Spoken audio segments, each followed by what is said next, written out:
My name is Karen, and I am a 38-year-old office worker. I have been married to Paul for 3 years, who I met through a family friend. My family is somewhat wealthy, and since my sister Janet and I are the only children, our relatives were concerned about who would inherit our family's assets. This is why they introduced me to Paul. Paul moved in with us at my family home shortly after we met. My mom had passed away a few years before, so it was just my dad, my husband, and me living together. Paul was very nice and took good care of my father. However, the family friend who introduced us warned me just before our wedding that Paul was very interested in money. This worried me, but Paul didn't show any signs of greed, so we got married. Even so, I kept an eye on him because of what the family friend said. Paul didn't seem greedy, but he was curious about my father's wealth.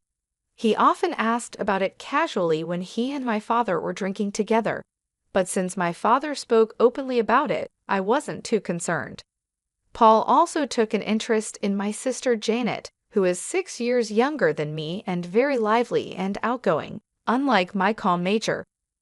Janet has flashy relationships with men and looks quite different from me, which surprised Paul when he first saw her. Watching Paul be fascinated by Janet, who was so different from me, made me feel uneasy. One day, when Paul found out I couldn't inherit my father's estate, he yelled at me, "You can't inherit the property. I have no use for you anymore. We're getting divorced right now." Later, after he remarried, I got my revenge on him and my sister. At first, I believed that having a beautiful sister meant there was nothing to worry about, but I eventually realized the reasons behind our relatives' concerns. My father doted on my sister, providing her with every opportunity, including the chance to attend both college and community college after graduating. However, my sister lacked a clear purpose for her education. She seemed mainly interested in avoiding work. Our mother tried to encourage her to get a job immediately after her first college graduation, but my father supported her decision to continue her education at community college. After completing her studies there, she secured a position at a company owned by one of my father's acquaintances. This job, however, lasted only 6 months. She resigned with the unexpected excuse that she couldn't showcase her talents at that workplace. Both my mother and I were taken aback. My sister spoke as if she fully understood the job, despite her minimal experience. My father, ever her supporter, quickly found her another job. It wasn't long after she started this new role that my mother fell ill and was hospitalized. During this time, my sister visited her daily, frequently taking time off from her new job. She eventually resigned from this position too, claiming she needed to care for our mother. But her idea of care involved mostly chatting with our mother or being engrossed in her mobile phone in the waiting room. I found myself handling practical tasks, such as changing my mother's hospital laundry, while my sister offered little real assistance. It may have been comforting for my mother to have company, but her condition deteriorated about a month after she was hospitalized. She soon reached a point where she could no longer speak. Within 3 weeks of her condition worsening, my mother passed away. The suddenness of her passing left both my father and sister too shaken to even prepare for the funeral. This left a significant burden on me during an already difficult time. After my mother passed away, I found myself handling all the arrangements. Fortunately, our relatives helped, and we were able to bid farewell to her peacefully. In the wake of this, my sister took on a part-time job and moved into her own place. However, her earnings from the job weren't sufficient to cover her rent and other living expenses. Consequently, our father stepped in, covering her rent and utility bills, while the money she made was mostly spent on her leisure activities. Whenever her part-time income proved inadequate, she would turn to our father for additional financial support. Under our mother's watch, such requests were kept in check, as she was strict about financial discipline with my sister. However, after her death, my father began to indulge these requests, providing whatever money my sister asked for without hesitation. Initially, I saw no issue with this setup, assuming both my father and sister were content. Even after marrying and living with my husband in my parents' home, this financial arrangement continued. Unknown to me at the time, my sister also began asking my husband for money, and he complied, often asking her to keep it a secret to avoid causing me any jealousy. He found it difficult to say no to my attractive sister and willingly contributed to her expenses. My sister essentially lived off the money she received from both my father and my husband, engaging with her part-time job only sporadically according to her whims. This unsustainable lifestyle came to an abrupt end when our father became ill and required hospitalization. I stepped in to care for him, balancing hospital visits with my work responsibilities. Despite the severity of our father's condition, my sister never appeared at the hospital.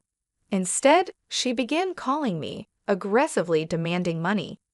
She argued that since she had been receiving a regular allowance from our father, I should continue providing for her as before, stating that her rent and utilities were still being deducted from our father's account.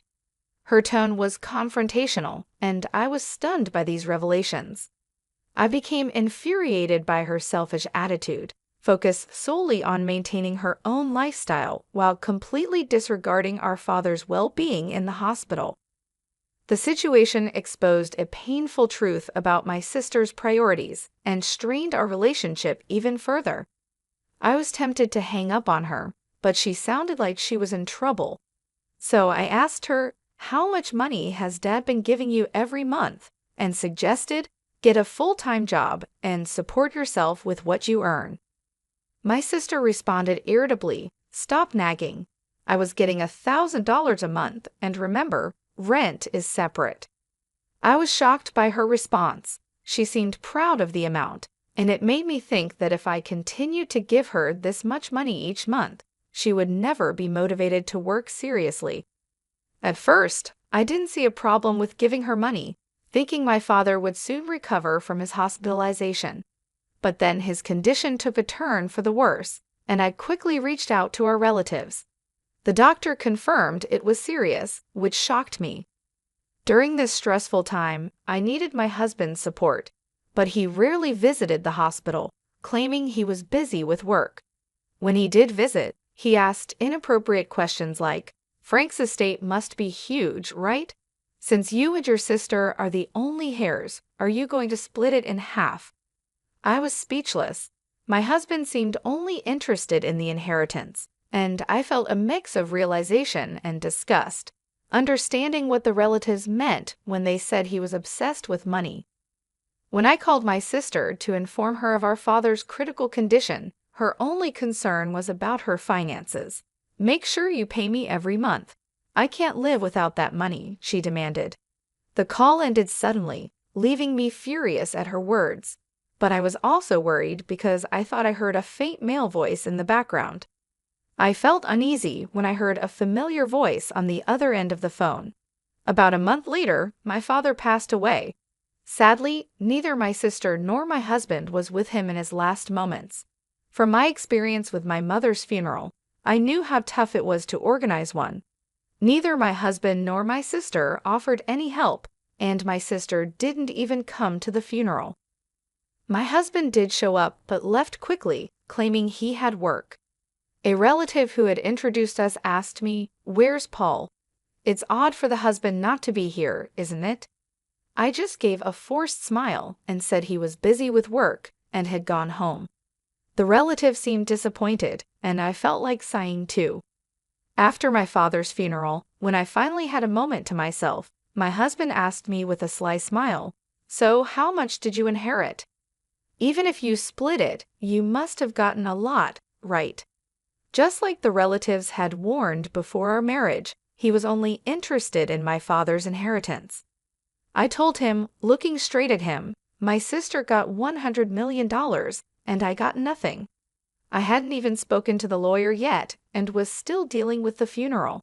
Seeing my husband so excited about the inheritance almost made me laugh rather than angry.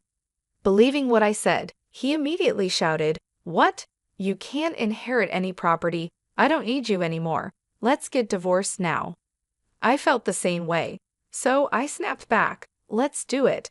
You married me for my father's inheritance anyway.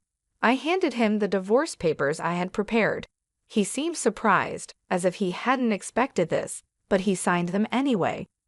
As he left the house after signing the divorce papers, he said bitterly, "I'll divorce you, who gets 0, and remarry your sister Janet, who gets the $100 million, and then he left. I didn't care what he said and went ahead with the divorce, happy to be rid of my awful husband. It seemed like he started trying to marry my sister the very next day.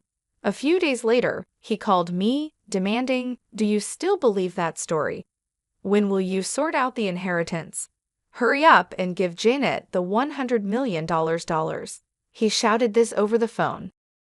I had been waiting for him to contact me because I didn't want to reach out first after you left.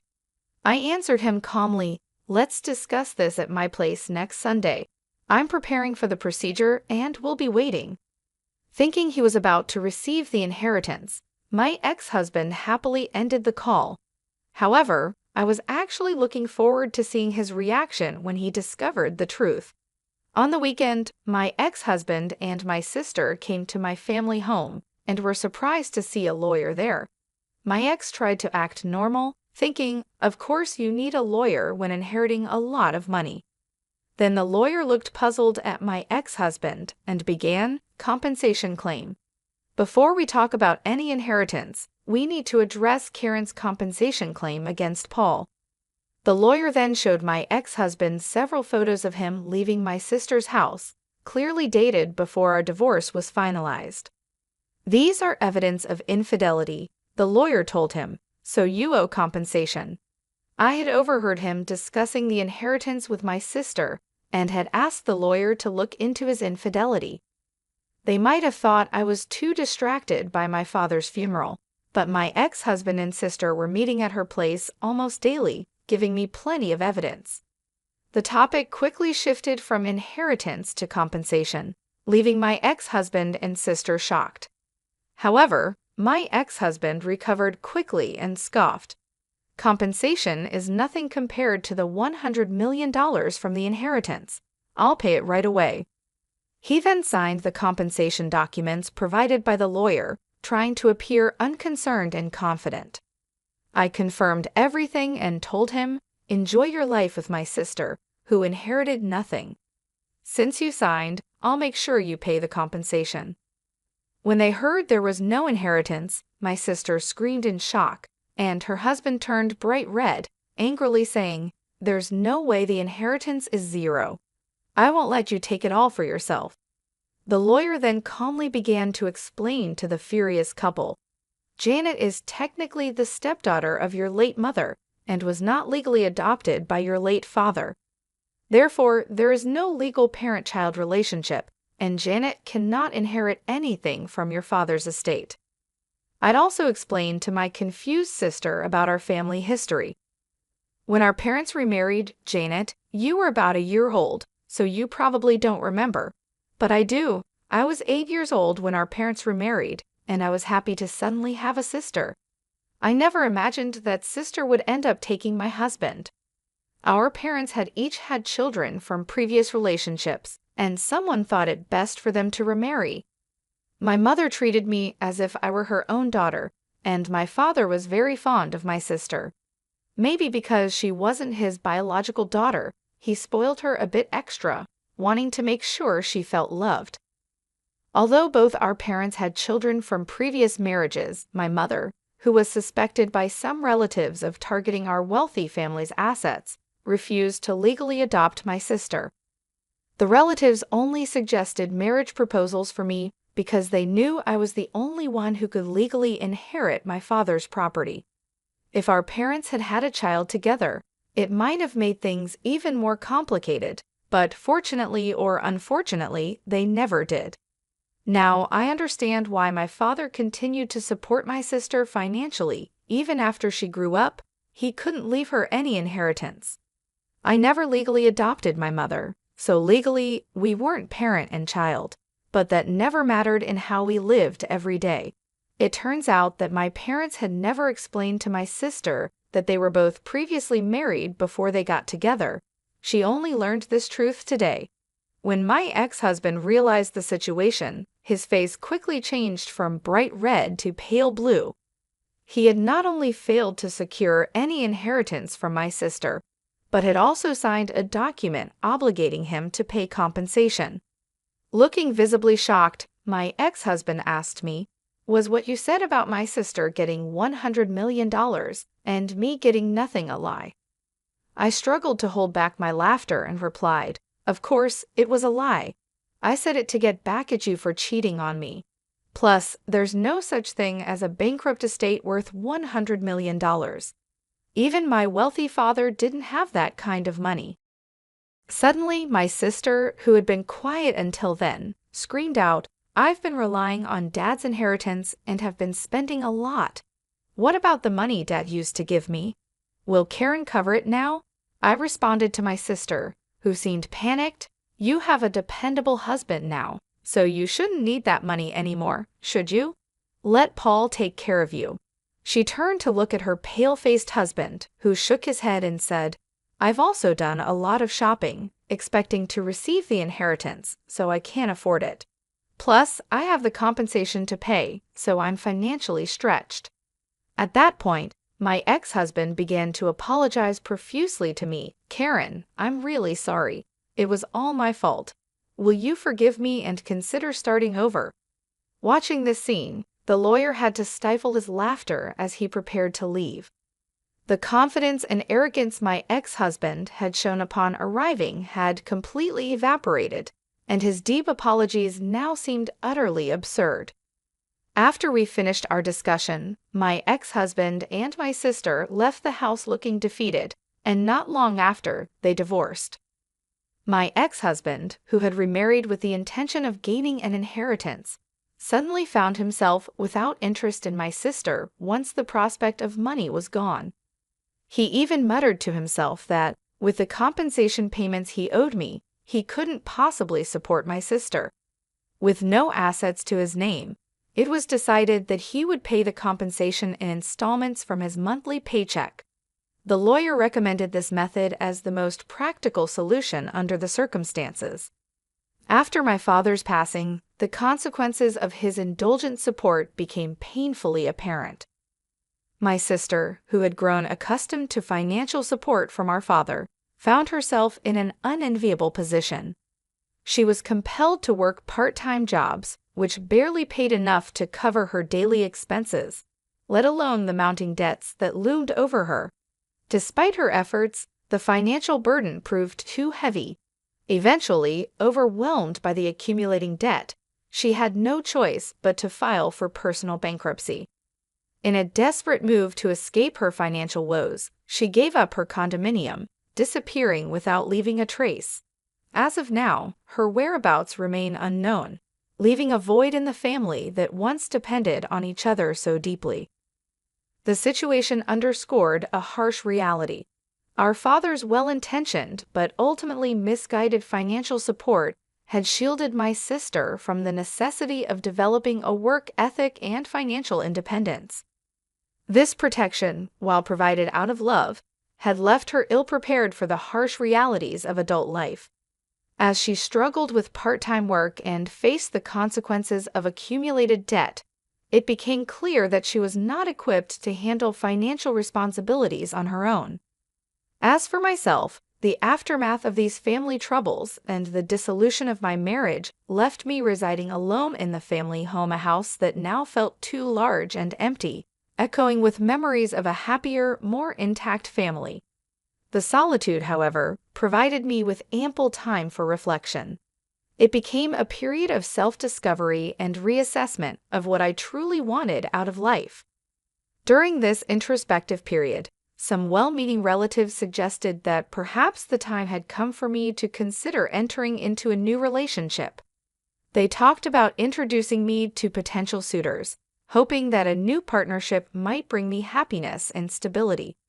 However, the bitter experience with my ex-husband, who had shown his true colors as someone more interested in financial gain than in genuine companionship, made me wary of repeating past mistakes.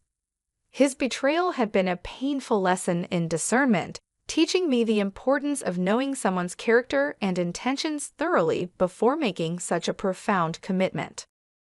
Determined to take control of my own destiny, I decided to decline the offers from my relatives to arrange introductions.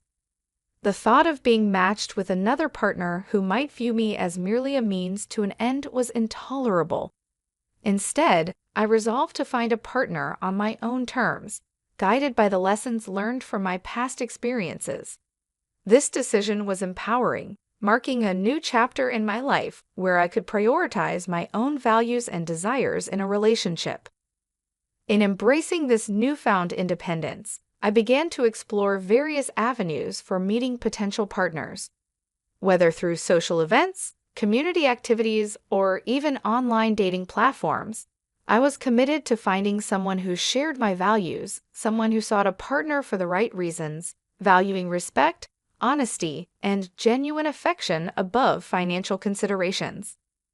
This journey was not just about finding a new partner. It was about reclaiming my autonomy and learning to trust again after betrayal. Each step forward was a reaffirmation of my ability to shape my future, a future where my choices would lead to genuine connections and real love, rather than transactional relationships defined by financial dependency.